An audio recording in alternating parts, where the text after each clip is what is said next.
इस वक्त पाकिस्तान मुस्लिम लीग नून के मरकजी रहनुमा राना एहसान अफजल साहब हमारे साथ मौजूद है। अस्सलाम वालेकुम राना साहब, बहुत बहुत शुक्रिया आपके वक्त के लिए। राना साहब, आज पार्लियामान में खूब शोर शराबा हुआ और हुकूमत कोरम ही पूरा नहीं करा सकी, कोरम पूरा करने में नाकाम रही।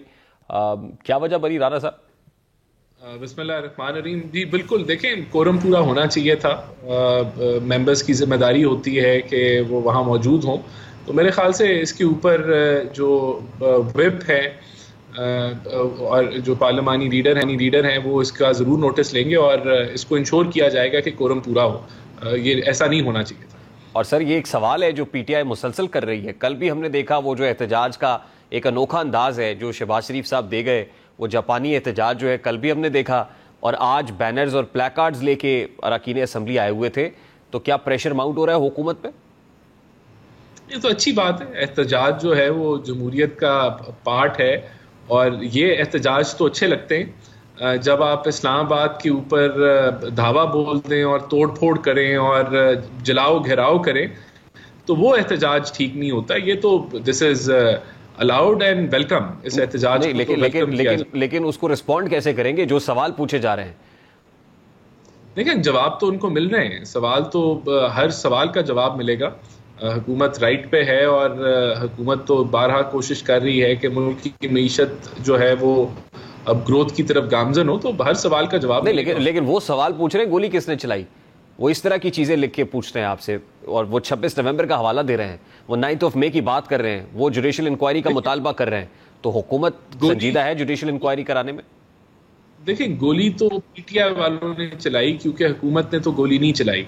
पीटीआई वालों ने 40 के करीब पुलिस की व्हीकल्स को जला के राख कर दिया, 150 के करीब पुलिस एहलकारों को जख्मी किया, रेंजर्स और पुलिस वालों को शहीद किया। तो गोली तो पीटीआई वालों ने चलाई, हुकूमत ने नहीं चलाई। ये तो बड़ी आसान बात है सर, फिर आप जुडिशल इंक्वायरी कराएं और दूध का दूध और पानी का पानी हो जाए, सब उनके सामने रखें।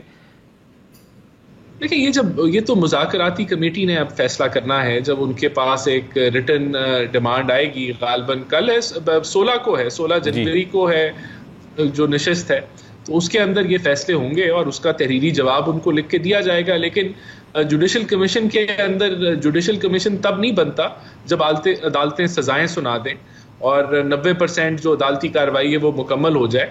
जुडिशल कमीशन तो शुरू में बनता है और जुडिशल कमीशन के क्या टीओआर्स होंगे, अगर बनना है तो क्या टीओआर्स होंगे, क्या वो काबिल कबूल होंगे दोनों साइडों को, और ये सारे वो चीज़ें हैं जो मुज़ाकराती कमेटी देखेगी। और जुडिशल कमीशन तो वहाँ बनता है जहाँ कोई चीज़ें ढकी छुपी हों।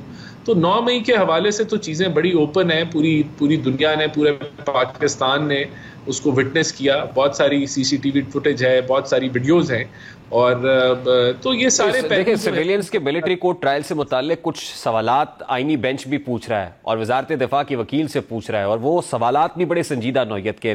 कतई नजर इस बात से 26 नवंबर के ऊपर भी कुछ सवाल पूछे जा रहे हैं पाकिस्तान तहरीक इंसाफ की तरफ से। सर, इन सवालात के अंदर, इस एहतजाज के अंदर, इस शोर में ये जो मुज़ाकरात हैं, आपको लगता है कि मुज़ाकरात में से कुछ चीज़ निकल सकती है? क्योंकि ख्वाजा आसिफ साहब इनको मुज़ाकरात नहीं बल्कि मजाक रात कह रहे हैं, और तहरीक इंसाफ भी हुकूमत की गैर संजीदगी पर फिंगर पॉइंटिंग कर रही है।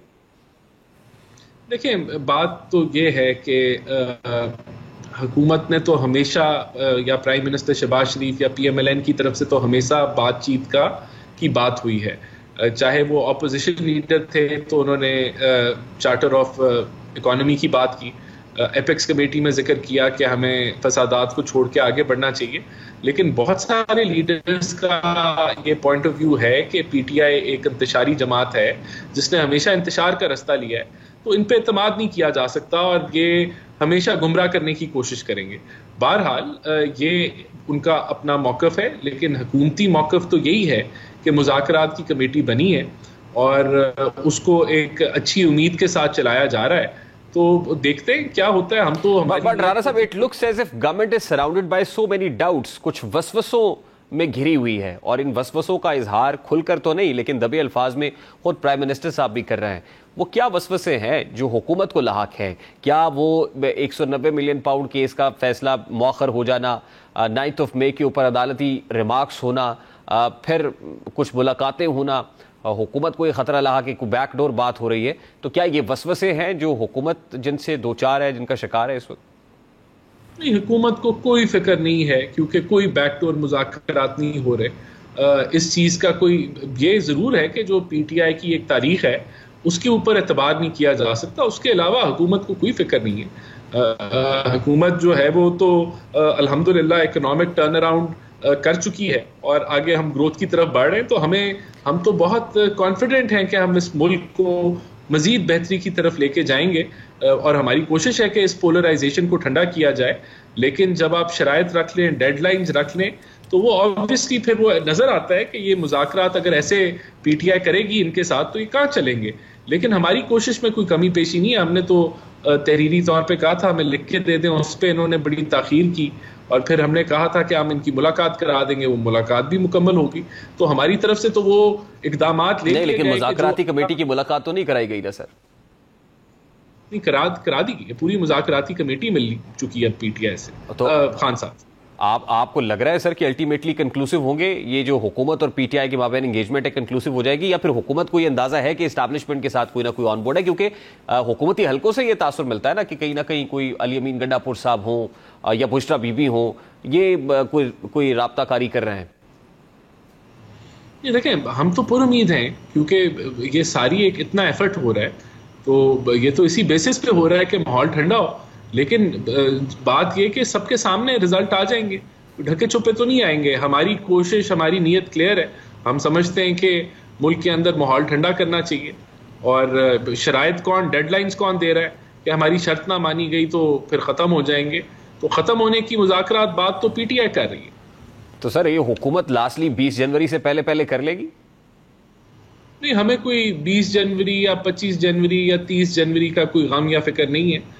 हुकूमत जो है वो अपने पेस पे कर रही है चीज़ें और हमारी तरफ से कोई ऐसी कोई ताख़ीर भी नहीं है। तो हुकूमत किसी डेडलाइन पे नहीं है। ये तो उम्मीदें हैं PTI की कि 20 जनवरी को मामला तब्दील हो जाएंगे और जो उन्होंने इतनी मेहनत की है, गली गली मोहल्ला मोहल्ला अमेरिका के अंदर उन्होंने बड़ी मेहनत की है, बड़े डॉलर खर्चे हैं, लॉबियस्ट हायर किए हैं, बड़ी तगोदो की है, जिनको वो कहते थे हम कोई गुलाम हैं, उनकी दर पे जाके उन्होंने अपना माथा भी टेका है और बहुत कुछ किया है। तो वो उनकी उम्मीदें हैं, हमें उससे कोई फिक्र नहीं। बहुत बहुत शुक्रिया। राना एहसान अफजल साहब पाकिस्तान मुस्लिम लीग नून के मरकज़ी रहनुमा हमारे साथ मौजूद थे।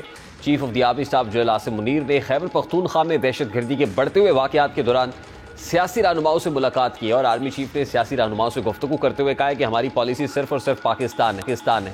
अफगानिस्तान हमारा बरादर पड़ोसी इस्लामी मुल्क है और पाकिस्तान अफगानिस्तान से हमेशा बेहतर ताल्लुकात का ख़्वाह रहा है।